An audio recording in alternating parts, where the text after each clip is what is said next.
through the VA, and it was significantly less than what it should have been paid. But now you're seeing houses at the $250,000 mark. So they are going to need assistance. Thank you. Moving on, how can we support local business entities before bringing in outside businesses?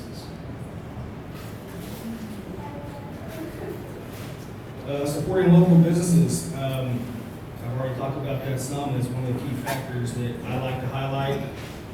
We have a lot of real estate here that's not being used. Just direct connection with people that have buildings downtown. They can't use all the real estate they have. The square footage we already have in Cleburne is not affordably used. So all that extra sales tax, all that extra money coming in to supplement that business income, it's not happening. And it can't happen because the cost of what it takes to do it is too high. The infrastructure is not there. So how do we as a city come in and support those businesses and make it available? We have restaurants we can build. We can't. The water is not there. Fire hydrant's not there, it doesn't pass code. A business can't come in and spend money to build a new place or rebuild their own existing place and do a remodel and spend $300,000 on a fire hydrant. Do we need that to support the firefighters? Absolutely, there's no questions asked. We've got to make it happen. How can we support local business entities before bringing outside businesses in?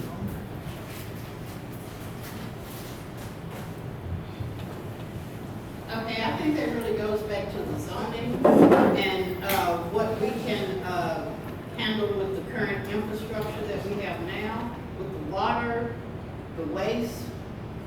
We need to really look at that. And if existing business is already here, we have to look at what a new business, how much competition it would be for the new business. I mean, for the whole business. Because established businesses here are really the backbone of what our community has been made up of for years and years. So new business can be good, but we do have to look at back and forth and how it will affect something that's already been established and been here for years. How can we support local business entities before bringing in outside businesses to Cleburne? As I stated before, the local businesses, they have to reestablish trust. So they know they have a reliable partner in the local city official. We have to be embedded to it. We have to make sure that we have mentorships if they need advice with how to get around compliance and be compliant. We have to have money for just in case they might fail. You go to downtown, you've seen businesses come and go. And that's a shame. That means we have failed as a city, as leaders. We have to step up for these existing businesses, and not just help them survive, but thrive. Thank you. Thank you very much. All right, moving on, we've got time for a couple more questions from the audience. How does your prior business experience put you in a position that would be beneficial to the citizens if you were to be elected? I'm doing it right now. Currently, I'm the GC on a project downtown called Texas Urban Putt. I took over that project in January of this year. We've made a lot of progress in the last 3 months, and what we've noticed is the disconnect in what's there and what's usable. We're having to put in the infrastructure, the fire hydrant I just spoke about. It's not affordable. Like the businesses, you're coming in and the property owner's spending money. I have to protect it. And when I look at those projects and if that exceeds our budget, there's no way to do it. So bringing ideas and bringing those things to improve our downtowns has to work for the people and for the businesses. There's a lot of people down there that would love to do something different and they just really can't. It's not cost effective. As we move forward, my business experience and what I deal with on a day-to-day basis in operations puts me in that position. Diane, how does your prior business experience put you in a position that would be citizens if you were to be elected? Okay, my prior business experiences, I did customer service, so I know how to talk. I mean, and I worked in a healthcare facility, so I know how to deal with different people from the lowest housekeeper to the physicians. So I can communicate, and I think I can communicate effectively. I'm not an engineer. Don't know a whole lot about the city infrastructure and how it works exactly. But I do plan to learn. I plan to go through and look at the water treatment system and see how all that is working, because a lot of people have been complaining about that. And then I'm also going to be looking at some of the roads that need to work on. Thank you. How does your prior business experience put you in a position that would be beneficial to citizens if you were to be elected? My prior business experience is that being a business manager, I was responsible for generating $15 to $20 million a month in revenue, and having to have most of that money go towards the government. After paying bills, we have to have so much money to be able to succeed. So P&L, OR, all those things I do realize. And again, they have to understand businesses, that they have a reliable partner that understands it. And as far as the citizens, they listen to their, all of us that have run them, gone from house to house, we have heard earfuls. And we get it. Why do we have this? Why did this got built over there but didn't get built? Thank you. Thank you very much. Moving right on, would you support additional 4B projects for the city? Start with Chip.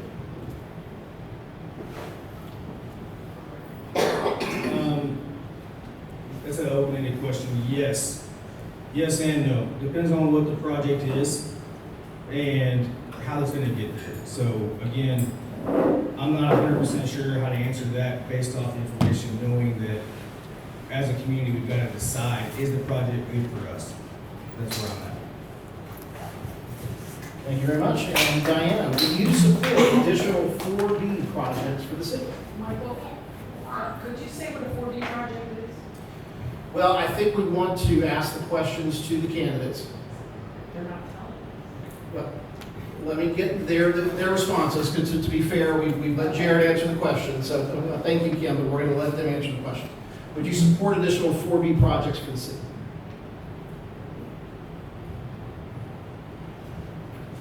Okay, I hate to sound like a repeat, but if it's according to what the project is, how it will affect the people in the community, especially the community that I serve. And, I mean, if it's profitable, if it's something that, can provide, a great amount of people, well, not a great amount, but enough people a living wage. But at present, I don't think so. Thank you very much. Would you support additional 4B projects for the city? I remember 4B projects refers to sales tax or projects. Oh, I got that right. And if it's a quality of life, if it's something that's going to positively impact the greater good, and if it's going to be a minimum disturbance to our taxpayers, why not do it? We can, other 4B projects that have been processed by other cities to make quality of living, parks, lakes, whatever. If we're doing it correctly, I'm for it, because it positively impacts the greater good. Thank you. Okay, before we adjourn, I want to also thank Matt Smith from the Cleburne Times Review for being here. I'm sure we all look forward to the write-up about tonight's forum. I'm sure you get everything 100% accurate. All right. Okay, I want to thank everybody else for coming tonight. Thank you to the East Cleburne Community Center for hosting us. In closing, I want to ask each of you, we're going to have 1 minute, and I want you to tell everybody in the room, everybody that's listening on live stream, why you? Why should people vote for you as opposed to either of the other two candidates that are sitting up here tonight? And we're going to go in reverse order. I'm going to start with Frank.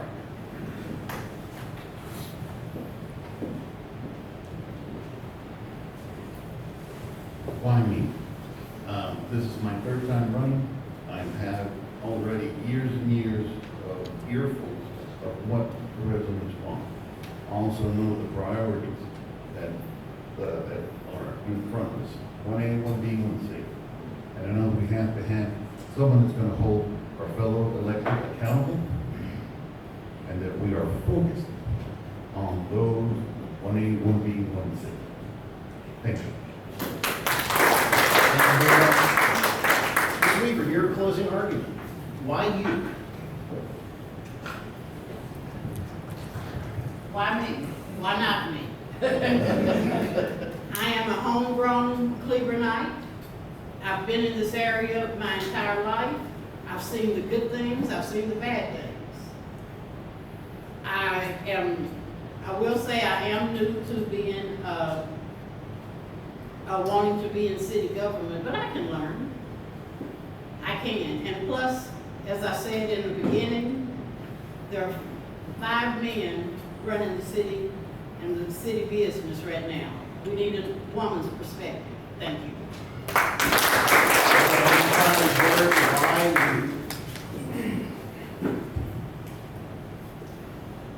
I think I bring a lot to the table with my knowledge and experience in construction and management, all the above, and my ability to collaborate with people and work as a team. When we build projects and we're working on buildings, we have a team of contractors. They have to report to somebody that can facilitate what they need to happen, make things work, make sure the materials are there, and get the thing done. All we lack is finishing. That's what I can bring to the table. And this isn't a question whether we're going to grow or not. As a city, growth's inevitable. It's happening. The real question comes down to, do we want to grow in the wrong direction without the right plan and the right people, and go through consequences later, or do it correct and establish that who are we, where we're going, and how we're going to get there? All right, if we would all give a nice round of applause to our 3 candidates. It takes a lot of courage to put yourself out there. It takes a lot of courage to ask people to vote for you. So regardless of the outcome, all 3 of you deserve our respect for being part of this process. Thank you for your answers to these questions tonight. We appreciate everybody being here. I'm sure they're going to hang around for just a few minutes if anybody has any follow-up questions. Again, we want to thank the East Cleburne Community Center for hosting us tonight. And on behalf of the Legislative Committee of the Cleburne Chamber of Commerce, we thank you all for being here.